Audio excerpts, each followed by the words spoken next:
Okay. So this is a very experimental format we're going to be doing. See if it works, if we even like doing it.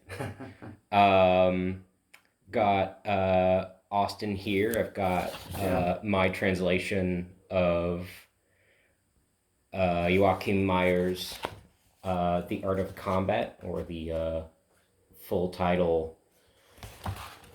What the hell is it?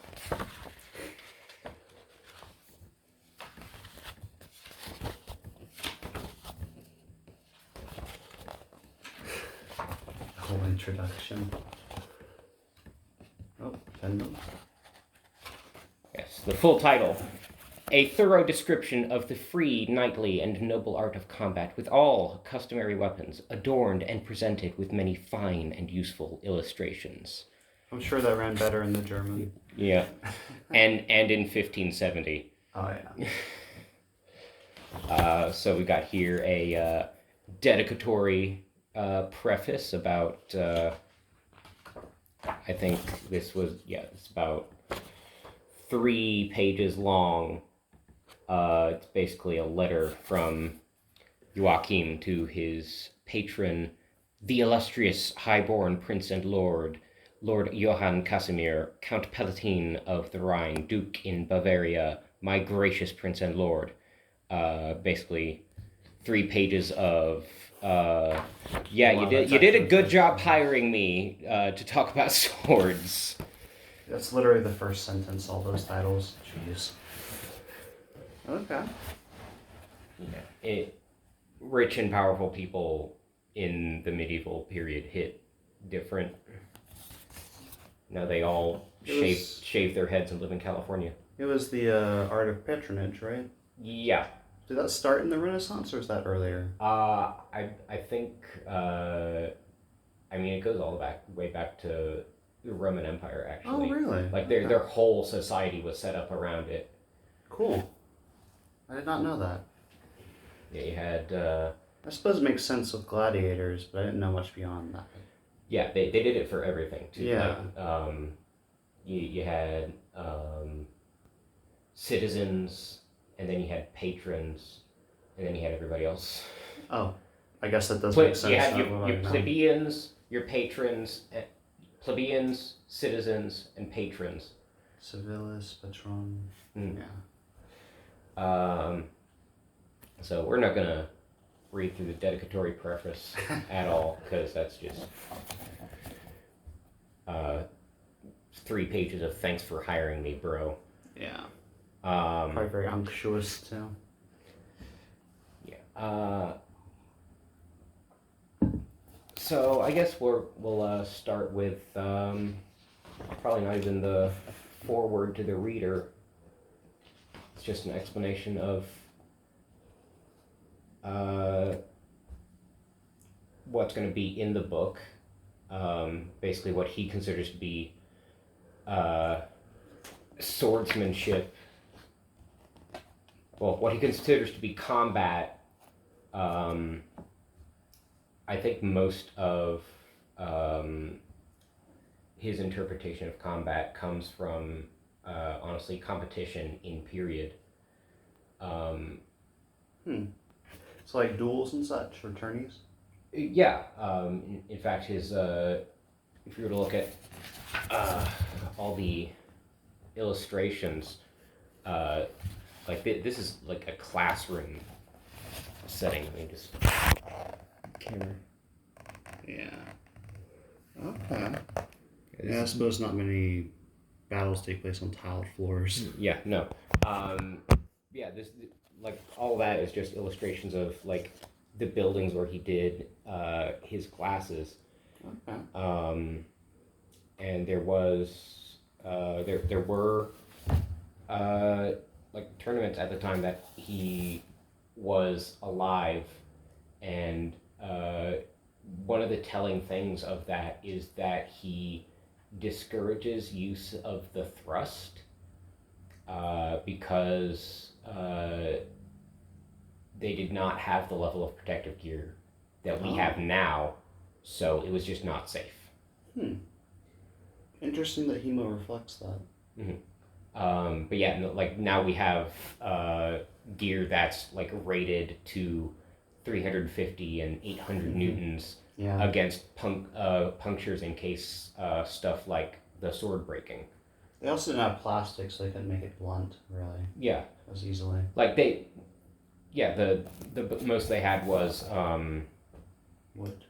Well, they used steel. Oh, okay. Just like blunted with like our fetters now are based on the kind of fetters they used. Okay. But the same danger of the stuff like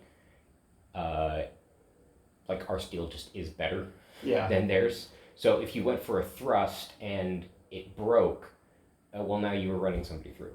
Yeah. Which is not. I suppose that makes sense, actually. Yeah. Yeah. Okay. But like, so now we have really thick padding with really highly engineered synthetic fibers that are rated to like, if one of our steel fetters breaks, well, not one of ours, we don't use fetters. Then if that breaks, then it's got 800 newtons of puncture resistance. Yeah, and also like I know with machining, and also we're able to measure the carbon content of steel. I know the more carbon, the more brittle the steel. If I'm remembering that right. There's that the inverse. Carbon makes it harder. Yeah, and it makes it more brittle too. Well, that also has to do with the heat treatment as well. Yeah. So like, I know we know that now, as opposed to. Yeah. I mean, they knew how to make spring steel. It's just back then. Just like you just have to look at the fact that they were using crossbows. Oh, I'm sure they did. I'm just pointing out that our metallurgy has gotten a little bit better. Yeah, we can actually like know better how to tell the metal what to do. Exactly. Yeah. But yeah, if you like if you look at the Munich Town Guard sword that I got, like it's real bendy, but then it springs right back into shape. Yeah. Okay. See. So contents of the whole book. That's the only part of the this forward to the read that we need. Namely, what weapons and how many are discussed here. Firstly, the sword, by which when he says sword, he means long sword, as a basis of all combat. Fair enough. So that extends to the dusak, which is a cut and thrust sword, which makes it very similar to a long sword, except it's one-handed. That's the rapier, the dagger, wrestling, quarterstaff, halberd, and pike. Pike in this would this being reference to the spear? Yes. Or is it more? Yeah, the really long spear. Okay. So I was just thinking halberd and pike, and then I was like, wait. Let's see. Staff weapon illustrations. Because he's got the staff weapons all bunched together. Oh, okay. Yeah, these are the pikes here. Especially that top image right here. Okay. Long as hell. Oh yeah, those are at least like the length of 2 men. Yeah. Okay. That makes sense, I suppose. You don't want to get close to your opponent. Mm-hmm. Yeah, if you've ever seen the illustrations of a push of pike, it just looks like a hedgehog. Yeah, it looks like 2 hedgehogs exploded into each other. Yeah. He actually spends a lot more time on the pike, it seems, than any of the other ones. He opens part 5 with quarterstaff concerning the postures or guards, which makes sense because it's just a stick. Yeah. And then the halberd and the pike are both stick plus. Okay. So any guard position you take up with a quarterstaff is gonna work with anything that you stick some metal onto. Okay. But his definition of combat, and this is the other way that it's very telling that he's mostly familiar with a very rules heavy format with like duels and tournaments just for fun, is that he considers combat to be two men facing each other with the same weapon. Oh. So good luck. Yeah, not something that is going to happen often if you're just like Farmer Jeb conscripted into the German army. Would you say it's happened more back then or less back then than it does now? Because like now we value the lives of our soldiers more than anything else, whereas back then there was an ideal of chivalry, even if it wasn't always applied to. Well, chivalry applied to your knights. Yeah. Everybody else was pretty much just like bodies. That makes sense actually. Yeah. That's why they gave them spears, is to make that turnaround time so quick. Yeah. It's like, hey. Again, Farmer Jeb, you know how you use a pitchfork? Oh. Yeah. Cool, aim a little bit higher. Okay, fair enough. Yeah.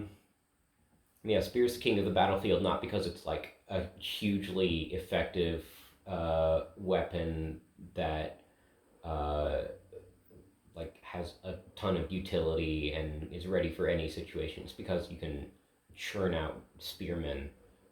And spears. The material cost of making the spear is super easy, and you can teach anybody to use a spear in a couple of weeks. Yeah. Heck, if you're in a pinch, you probably don't even need the metal. Yeah, you just fire harden the tip of it. Yeah. I'm sure a lot of spears lost their heads on the battlefield, and like there was no time between battles for logistics for your wagon train to bring you some new ones, and you just made do. I guess they would have had replacements as well. I suppose the same thing would go for lances as well. If you didn't, you have a knight on a cavalry charger with stirrups, obviously. If their lance gets shattered, in an actual battle where they're charging. The lance shattering is mostly a thing from jousting, because and they were built to shatter as a safety measure. Yeah, because if the lance explodes, then it loses all of that energy you put into it. I was more thinking when it's hitting a man on the ground or it hits the ground accidentally. Do they shatter that easily, or? They were mostly made of the hasps were mostly made out of oak, which is really strong. That makes sense then, or ash, which is very shock absorbent. Okay. A lot of people love ash axe handles for that reason. Or I suppose they'd make cheaper wood for the spears. Mm-hmm. Okay. But yeah, what do we even go into next? This is good. I opened with it's a experimental format for a reason. We have no idea what we're doing. Yeah. German English word list. Why not? Oh gosh. Etymology. No. Yeah. So this is just a list of like, hey, when this word.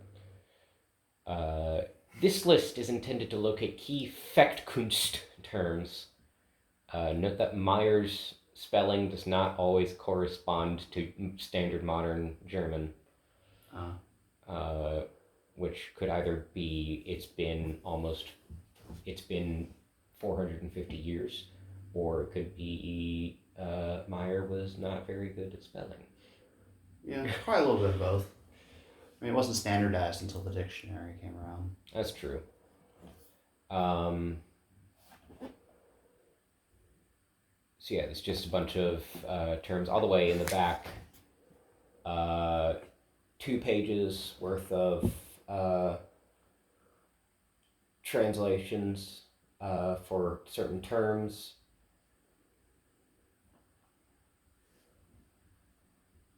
I like this one, Stolpen, just means jabbing. Storken Schnabel. Stolpen. Oh, do you know? How much German do you know? A little bit. That one right there. This one or this one? Stoffen? The one with the weird looking B. Actually, no. It'd be Stroben. It's a. I know. Scheisse, which is actually like a curse, is has that same B, and that's the B in there. So it'd be Stroben. Yeah, it's sort of like an F and a B combined. Yeah, my mom used to say Scheisse all around the house. Yeah. It did not take us long to figure out what that meant. Yeah, me neither. Yeah, and it's I know a little, and I mean a very little bit of German. All right, so your pronunciations are probably going to be better than mine. A little bit, possibly. Possibly not. I heard my mother speak it a lot, though. She's fluent. And I guess we mostly use longsword, so I guess we could... Start there? Yeah, start with Part 1, Contents of the First Book concerning combat with the sword. So, longsword. That is something to remember about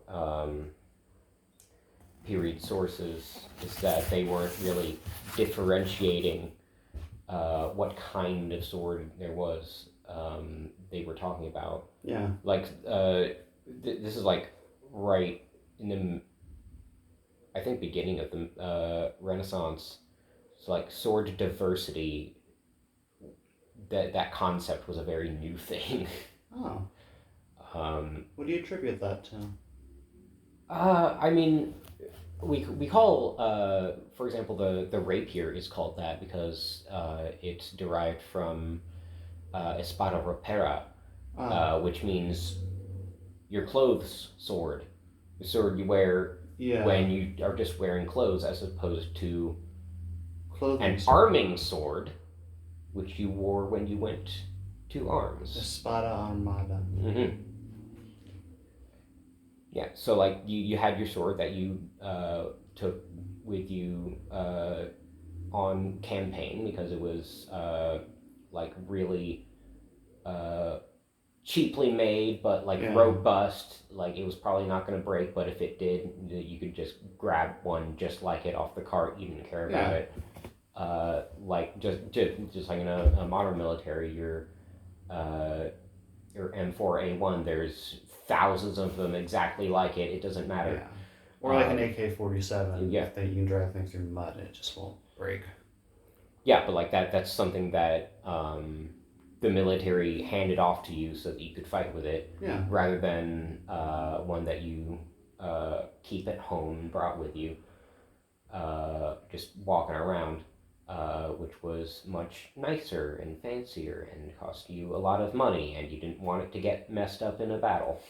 It's interesting, but sometimes I guess not too surprising that the arming sword would be shorter than a rapier as well. Because at the same time, you're probably not using that as a primary weapon when you're going on campaign. Yeah, it's your backup weapon. It needs to be shorter and therefore easier to draw, and also therefore easier to use in a close-in press where you don't have so much room to fully extend your arm and keep your bad guys over there because he's already on top of you if you have to draw your sword. Yeah. Or something's gone very wrong with your spear. Yeah. In which case something's about to be on top of you. Or poking you. Yeah. So it's something you need to get out and get maneuvering immediately. Okay. But yeah, like the fact that Meyer's system only has 3 swords in it, the sword, the rapier, and the disac. That's just an artifact of how new diverse swords as a concept was, because any other time period, everybody was just using the same kind of sword. So there was they weren't looking back in 2024 and going, oh, well, this is a migration period sword. This is an arming sword. This is they were just. This is just the sword. Yeah. One-handed, two-handed, and that little weird thrusty thing. Yeah. Yeah. I guess even the thrusty thing is a newer addition. Yeah, and that's also like the same. That's an artifact not only of the idea of a civilian sword, but also like you can't get something that long and slender without having made significant metallurgical advancements. Makes sense.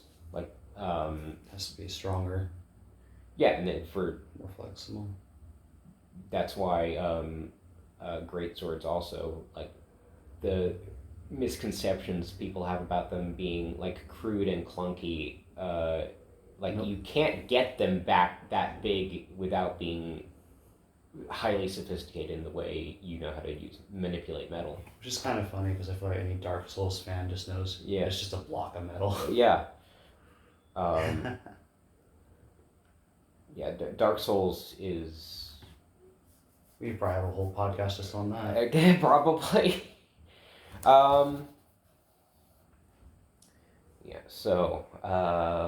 1, contents of the first book concerning combat with a sword, with a little subtitle, and what sort of order is followed in describing it, and also on what the foundations of this knightly art are based. How would you like to do the reading? Yeah. I'm good to just, if you want to read, I'm good to just ask questions and poke out what interests me, or we can swap back and forth if you'd like. Yeah, because I think your German is better in that it exists at all. Whereas I've been leaning more into the nerdy technical side of this. Clarify, I only know like a few sentences in the pronunciation. That's about it. Yeah. That's still better than me. I could give you the extent of my German is Scheiße and Anti-Baby-Pillen, which is the actual real word that they use for birth control. It's not even a joke. Yeah. Honestly, it's just they slam words together and see what comes out. Yeah, it's so many of those long words sound like a joke, but it's not a joke. It's just German. Okay. Yeah, I'll read it in German or interpret that then if you just wanna. Sure. So from the top, since I have undertaken to describe most diligently and truly the art of fighting with those knightly and manly weapons, big on manliness, Meyer is. Yeah, he's a German. Yeah. That nowadays are most used by us Germans, according to my best understanding and ability, trying to go humble there, I guess. And since experience shows, and it is obvious that combat with the sword is not only an origin and source of all other combat. That's a lot. I mean, say hello to my friend the bow. That's not very academic at all. Yeah, I mean, I feel like the knife would probably be probably the stick or the rock. Yeah. Or the fist, even. Yeah. It's. I mean, again, though, like he's definitely considering combat to be with weapons. Then again, I suppose if you were basing it on a Christian ideal, you have the Thuringian Knights, and then before that, you probably have the Roman Empire. You don't really know what comes before that. Probably Adam and Eve and a lot of the biblical stuff. Whatever. I guess we could, if we ever uncovered that one rock, we could figure like the Rock of Cain. Stick it in a stick it in a mass spectrometer. Find out what Cain used to bash Abel's head in. Yeah. Like plot twist, it's actually iron. Yeah.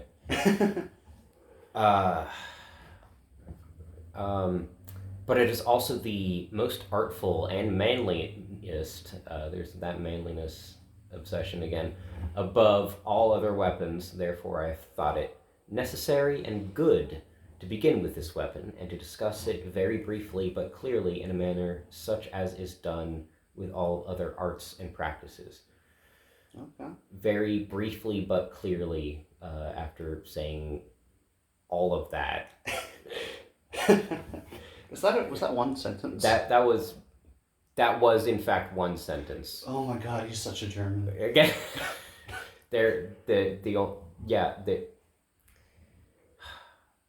also he, I don't know if this is a sentence structure. We shall wait for the. Yeah, he's got a semicolon followed by the word "and," which, for pedantic reasons, annoys me.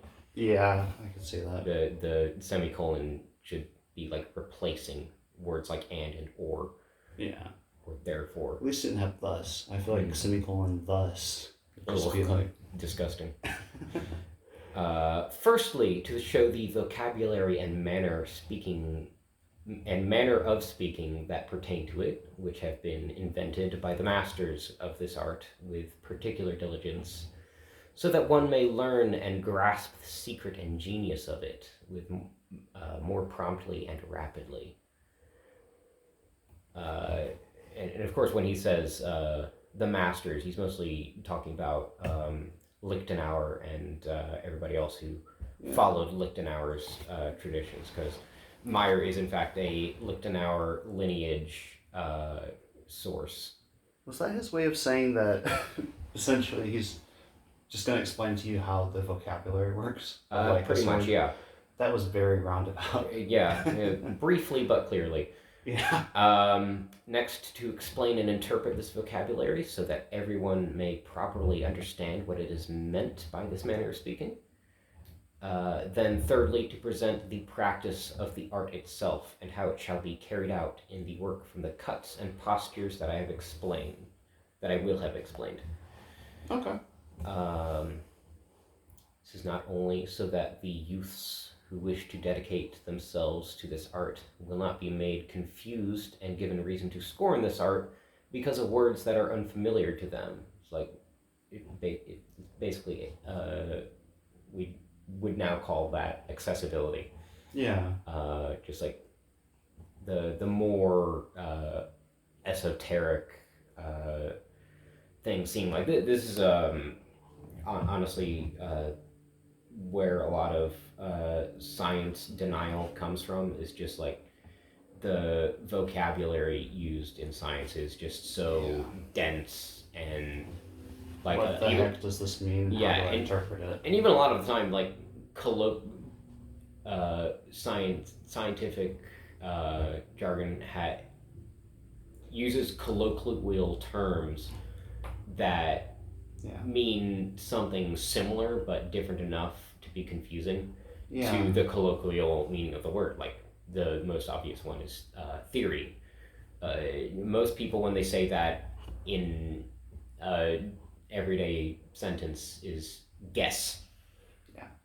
Which is the opposite of what it means. Hypothesis, I guess, Yeah. It's interesting because I know in law they have something similar where there actually is a big movement to make law for a plethora of reasons, including like making it so that people are more capable legally, just in general. There's a big push to actually make law a lot more plain English. Literally, I've talked to lawyers who are like,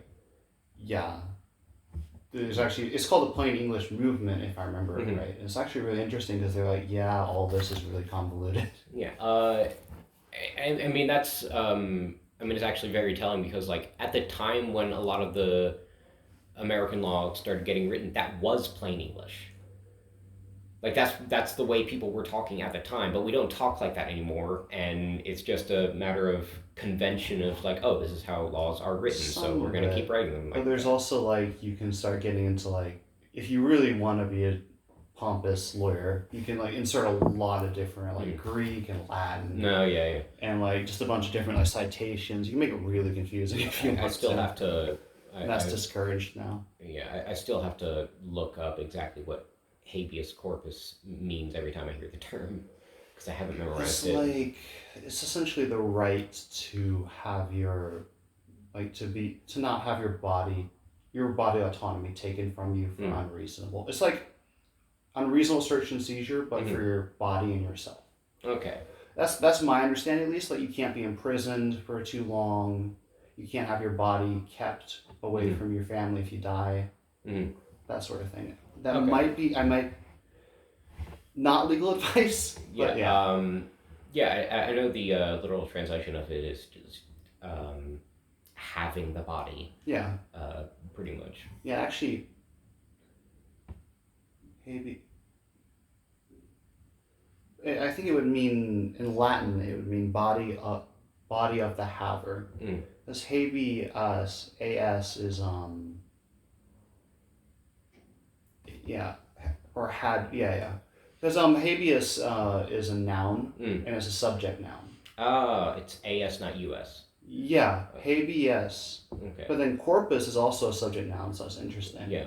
So it might just be that they're both, one's feminine, one's masculine. They're actually just part of the same phrase, as opposed to being like I know in Latin or corpse of the haver. I know in Latin adjective, like, I mean, this still is true for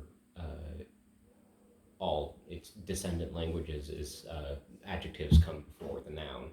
So, and I mean, we use obviously in English we do it differently. We turn any noun into a verb or an adjective by slapping a different ending onto it. Yeah, but it's interesting because in Latin, sometimes they just completely disregard, like, you can, I don't know if they'd actually do this, but every Latin noun has an ending that tells you whether it's the direct object, the of an object, of a noun, or the noun, or the subject itself. Yeah, but it usually matches the noun. Gender, they have 3 different genders too. Yeah. So. Yeah, anyway. Which fucking bring that back. We need a neuter. Yeah. But there's also, Anyway, that was an artifact of the fact that we are autistic as fuck. Going off of on a wild tangent, just point being, Meyer's opening up this book, trying to make it as accessible as possible so that just anybody can read it and understand it. Yeah. And even then, there's a section in the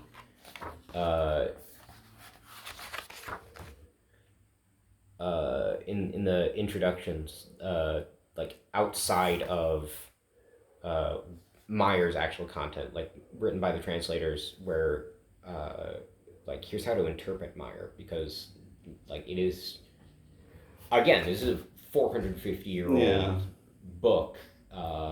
People, I mean, you've heard it, they did not talk back then the way we do now. It's also German, and German, they do tend to smash their words, and I wouldn't be surprised if they have different sentence structure too. Yeah.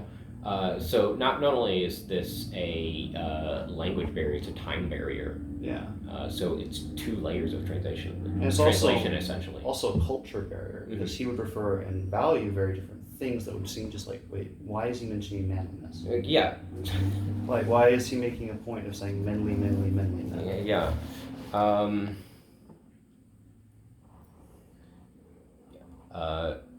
And like he's very next clause explaining, like, or else so that in the middle of the discussion when these words appear, it should not first be necessary to explain them, which would be very tiresome to read. But also understand that the experienced practitioner may understand that the practice of combat has its origin in a true rational foundation and is not based on slipshod sword memory. Which, honestly, I can see why they would do that.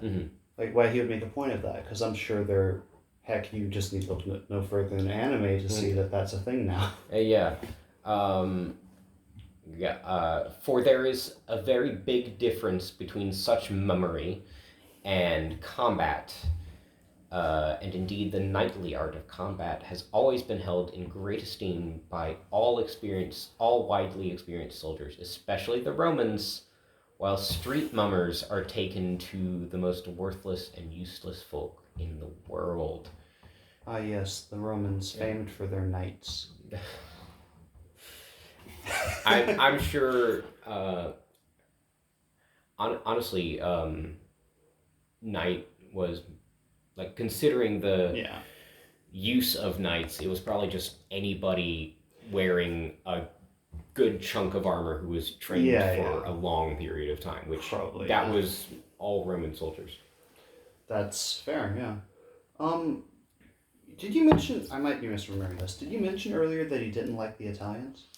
Yeah. It's interesting, though, that it's worth noting, though, that he still reveres the Romans. Yeah, I mean... Which would make sense. Well, that doesn't count. Yeah, the Italians lost every... Anyway. Yeah, but, I mean, you remember how far the Roman Empire extended, like, every... They never did conquer the Germans, but yeah. Yeah, but the Germanic tribes had tons of contact with them. Oh, yeah, absolutely. In fact, a large chunk of Roman military numbers were made up of German mercenaries. Yeah, I can see that too, yeah. Well, Germanic. Yeah, at that time. There was no Germany at the time. Germanic is... that is a whole other rabbit hole. It's a post hoc term, much like... and they did conquer some Germanic peoples, yeah, technically speaking. Mm-hmm. But yeah, I don't know if you are aware of some of the Shadiversity drama, where it's basically just like dudes in armchair.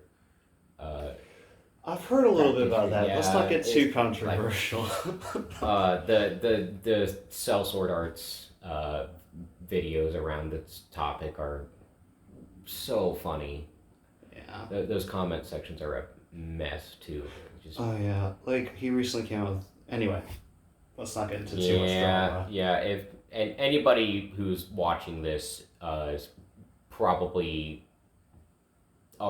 most certainly already watched sellsword arts and Scalagrim and maybe even Chad. So like, we're not going to say anything here about that anybody doesn't know. Yeah, we have no special sources here. Yeah, we're fourth-hand accounts of what way more mainstream people with giant followings are up to. Yeah, back to Meyer. Now, combat with the sword is in essence a practice in which here it is. Combat with the sword is in essence a practice in which two opponents strive against each other with the sword, and with the intent that one will outmaneuver and overcome the other with intelligence and nimbleness, artfully, finely, and manfully.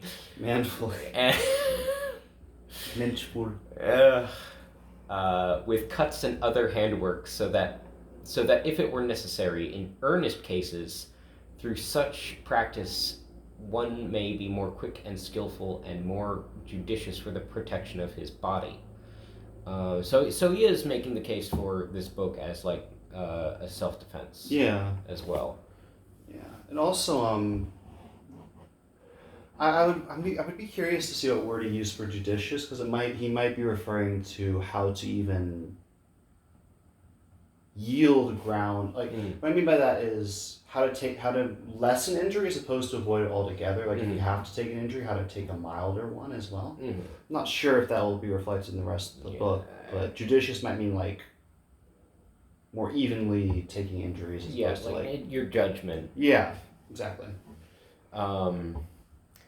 This can well and probably be divided into three main parts, namely the beginning, middle, and end, like briefly but clearly. These three parts must each be held in mind. Every single device, which is basically when he says device, from what I've read so far, device is basically just like, here's the thing you do in this situation. Basically a tool. Yeah, a skill. Yeah, not a skill. Like these are like your opponent is doing a specific thing, therefore you should do this specific thing. Oh, sorry. I mean a skill as in like a specific, like maybe chiseling one way would be a skill as opposed to chiseling as a skill in general. Yeah, it's basically... I mean like a reflex more, like a maneuver. Yeah. Yeah, particular maneuver, I would say. Yeah, maneuver. These three parts must be held in mind every single device that you undertake to execute, namely that you should know with what cuts you will lay on your opponents from the guards. Then when you have laid on against him, how you shall further work in the middle with handwork, flying readily to the openings to keep the initiative when you have rushed on him in the onset. And finally, how you may well and properly withdraw from him, if not with harm to him, then at least without injury to yourself.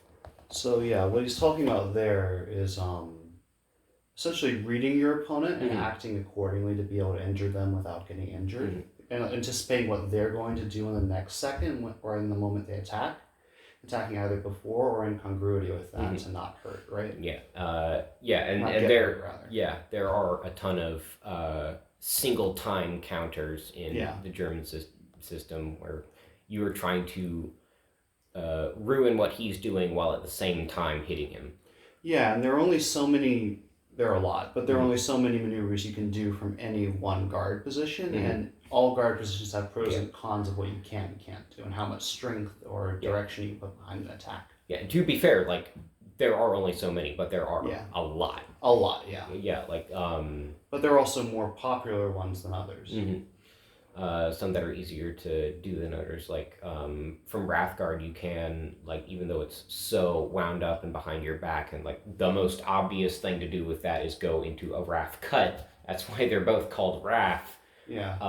But you can also, like, basically, like, duck under your sword and do an attack like that. Yeah, or a thrust. Or from Wrath, you can also just go around the other direction. I've gotten you a couple times with that. Yeah. It's so obvious that you'll just anticipate it. Yeah, you don't really go into Wrath. I don't think either of us goes into Wrath very often. We do it on... I'll usually do it when I'm trying something specific. Yeah. It's just so exposed, you don't really want to do it unless you have definitely. distance. Yeah, definitely. We don't do it like in medium or short range, certainly. Yeah, that's just asking to get bifurcated. Yeah, that's asking for a rather painful blow to the side. But yeah, it does show like there's a similar thing going on in Glima. Again, where like the priority is martial art. Is to get in, try something, and then get out without being anything happening to you.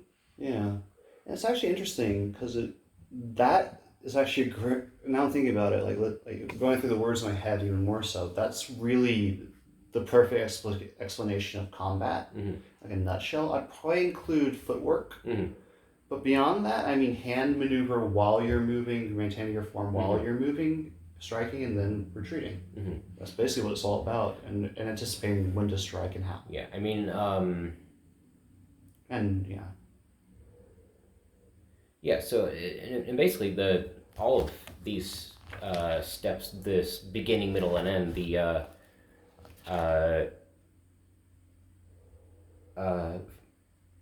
what cuts you will lay on against your opponent, then the handwork, and then the withdrawal.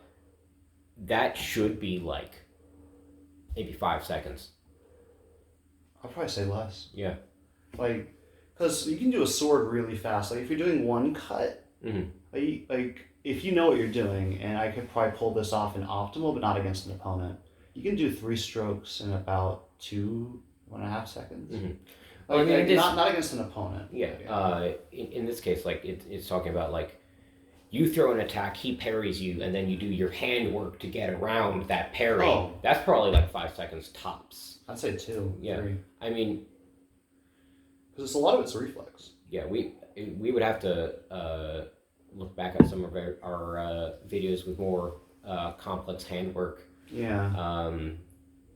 It'd be fast. Yeah. Yeah, but like my experience in HEMA is what makes D&D's 6 seconds is a full round of combat make a lot of sense. Yeah. Because all that shit can happen in 6 seconds. Oh yeah. I get what you're saying. Because Afterglow too. Yeah. Mm-hmm. Now the beginning I call the onset, Zufechten.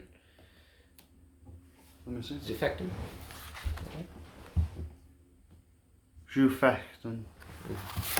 Roughly that, yeah. Yeah. When one lays on the opponent he has before him, so that's throwing a cut, throwing a thrust. Basically attacking, yeah. Yeah. Or maybe he could also mean approaching or engaging. Not necessarily attacking, you could just be making a move to get him to engage. As we'll see later, he's very big on you should not move unless your sword is also moving. Yeah. Yeah. I see that. Like, don't... Oh, what I mean is like a feint or something. Mm-hmm. Yeah. Like to bait out a reaction that will then allow you to attack. Yeah, and that's... The onset is like the start of any given exchange. Exactly. And as a matter of fact, one thing that I've a piece of advice that Sellsword Arts will throw up in any of his technique tutorials is like he'll always say sword moves first. So if I'm attacking, I'm not stepping and then swinging, or I'm not stepping and swinging at the same time. I'm not taking that. Let's go with a standard Oberhau. Yeah. I've got my sword up next to my head, and I'm going to swing, and I'm not going to make my step until I'm in long point. So like at the middle of that cut.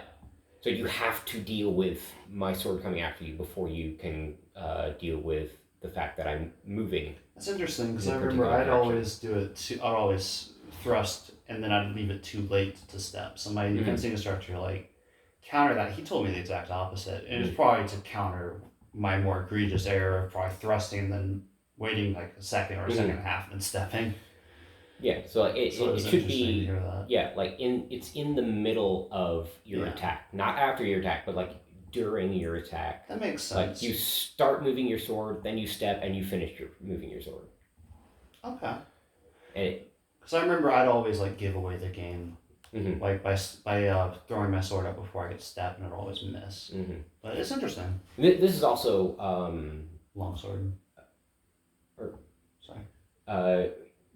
Your instructor, like this was fencing. Yeah, it's like foil. Epee.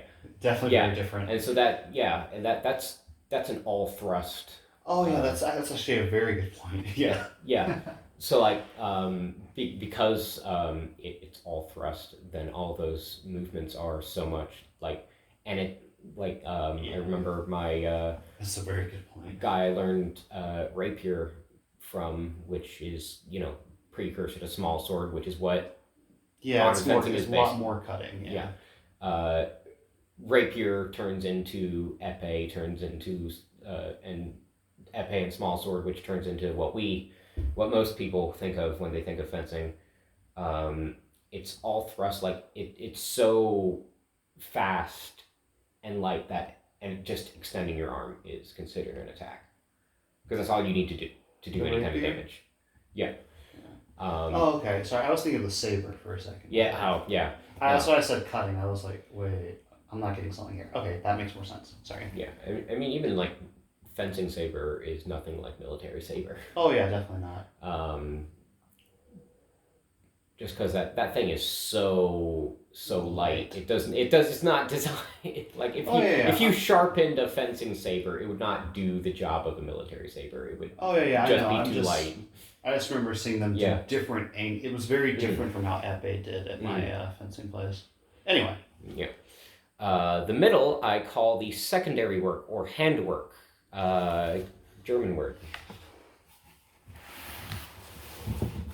Or the middle I call the secondary work or handwork. Handarbeit. Handarbeit. So Handarbeit. Handarbeit. I have some opinions about the cadence of that. Sorry. It'd be Handarbeit. Okay. There we go, Handarbeit. Okay. When one stays against his opponent in the bind or further in his work and nimbly presses him. So like handwork is, your sword has touched his sword and now you're fighting for leverage. Yeah, and literally what it means, if I'm getting the translation roughly right, bite would mean what it sounds like. It'd be the hand bite or the bite into... It's interesting because it's like handwork bite. So it's where you bite the steel into the blade. Yeah. So it's actually interesting that reflects that. Yeah, so those blades are like actually stuck together. Yeah. Because they've, both put a little notch in each other. Yeah. When one stays against his opponent in the bind or further in his work and nimbly presses him. So yeah, that's that leverage fight. Yeah. The end I call the withdrawal. I think I can pronounce Abzug. Let me see. Abzug. Abzug. Yeah. So just how it's spelled. Which is how the combatant may cut away from his opponent without harm. Which it's interesting because we might want to point out a lot of people who probably listen to this have sparred, but even though we've never done like metal, it's very different is my understanding, especially when you have an actual blade, because it will get stuck as opposed to sliding. Yeah. Point of that should probably be there is you do get some of that if you're using steel blunts, just because the edge is so much thinner that you can cause like little rollovers. Like obviously they're not sharp, so they can't like actually bite into each other like sharps would, but and an edge is always softer than a blunt area. Actually, Black Fencer does sell have a line of sharp simulators. Really? Basically, they're the regular like nylon blunt blades, but they're like like wavy. Serrated, yeah. Ish. Kind of, yeah. I would same thing, not cutting. Yeah. So that's. I mean, the arming swords that I ordered are just the regular ones. Yeah. Because I don't know, it does mostly seem like a novelty kind of deal, but like I guess if we ever wanted to, or actually anybody listening, if you want the experience of using sharp blades, but you don't have, or even fetter blades without the heavier safety gear requirements, go after Black Fencer sharp simulators. They're about, I think, exactly the same price as the regular one. Is just like, hey, I want you to do this to the blades instead. Yeah. And those arming swords were about $50 before. I mean, a lot of that cost of that was shipping, because Black Fencer is actually in Spain. Oh, jeez. All right. The onset takes place in the beginning using the cuts from the postures. The postures are of two kinds, namely the chief postures and the secondary postures, which arise from the chief postures. There are 4 chief postures: the day or high guard, that would be with your sword either held like up next to your head or above it. Yeah, doesn't really matter. It's mechanically the same. Typical downward stroke. Yeah. Yep. The ox, which is again, most of the attacks that he'll talk about are thrown from Ox, and that's the lower one, right? If I remember right. That would be the one. The cover actually has him in day. The cover has him in day guard. Yeah. The Ox is the one pointing forward, right above your head. Okay. I'm thinking the wrong thing then. Yeah. So most of those techniques are going to start from. So day is basically straight arms or straight day forearms. Is like right up above your head. Crossed forearms. Yeah. And then you have also right Ox, which is over here on the other side.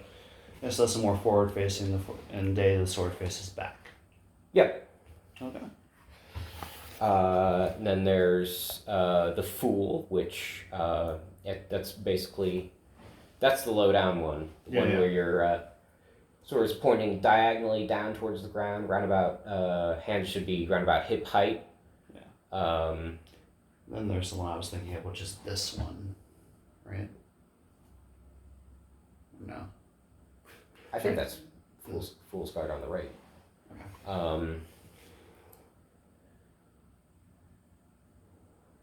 Jesus, 8 secondary postures.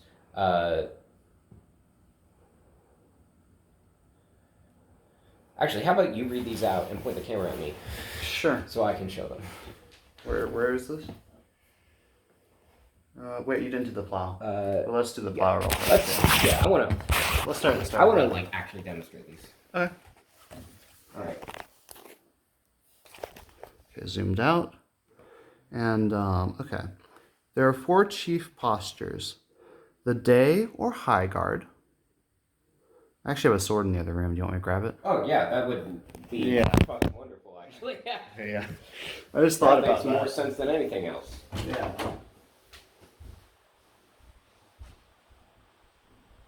Try not to whack any of your fire sprinklers.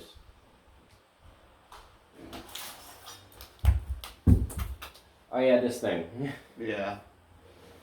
Not a terrible blade for what it actually has a dislocation on it too. Yeah, I messed around with it a little bit. Probably before I knew how to do how to. Okay. Right. There are 4 chief postures: the day or high guard, the ox, the fool, and the plow. There are 8 secondary postures: wrath guard,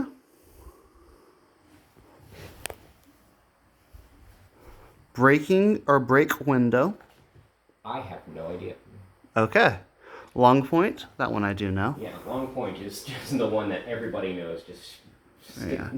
I think it's actually like the first one they teach you with katana, if I'm not mistaken. Yeah, theirs is more retracted down here. Yeah, but it's similar. Just because of the difference in hand protection. Yeah.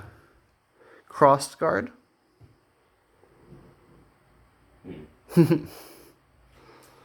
Unicorn. Unicorn, I know, is like okay. Up here. Interesting. Oh, so into like a Scheitelhau, if I remember that word right. Yeah. Yeah. It's very it's a very intuitive posture. Yeah. A little bit high, but yeah. Key. Key is fun. Oh yeah, okay. Iron Gate. And we should actually go find these illustrations. And change. Change would be back here, because you are. So, one of the big things that's emphasized in Meyer's system is that whenever you are making any kind of attack, you need to be transitioning into another guard position with that. Yeah. So, from day guard again, that goes from up here, long point, fool's guard, and then you can even go into change from there.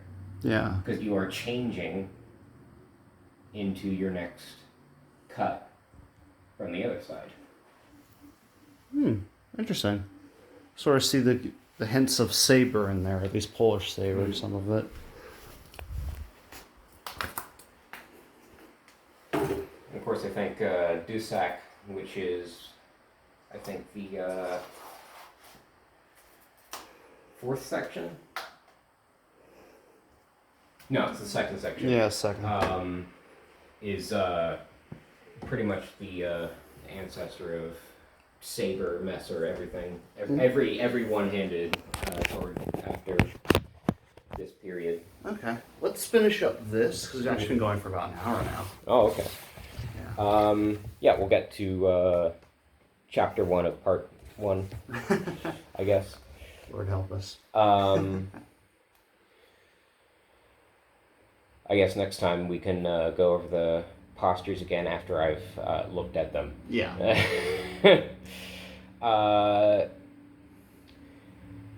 Let's see, there's actually a note here about a little, whatchamacallit? Postscript, I guess. Not a postscript. Citation? I don't remember what it's called. Footnote. The list on 1.5R, which lacks break window and cross guard, but adds side guard and hanging point. Neither list includes the middle guard, which Meyer discusses on 1.40V. These are, I guess, the page number, the German versions of the page numbers, as opposed to the page numbers of this translation. Yeah. I think that'd be page 40 of chapter 1. Yeah.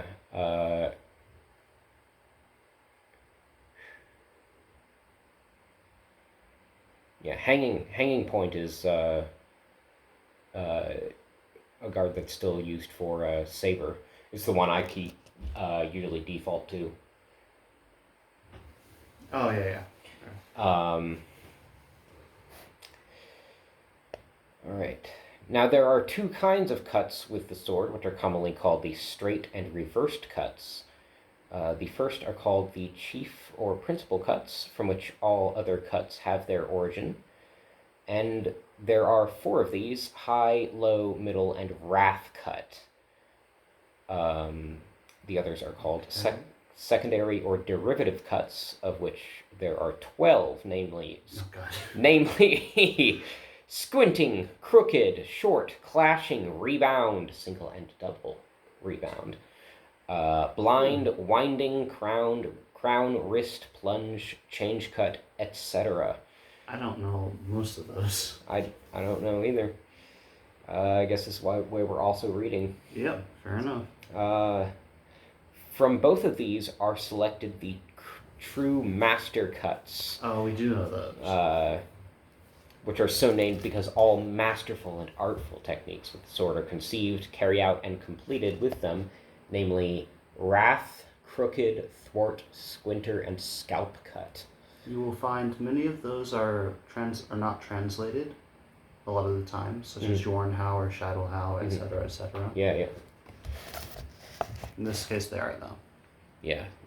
Wrath would be Zornhau, crooked would be Krimpau, thwart would be everyone's favorite, the Zwerk. Schwerkau. Squinter would be...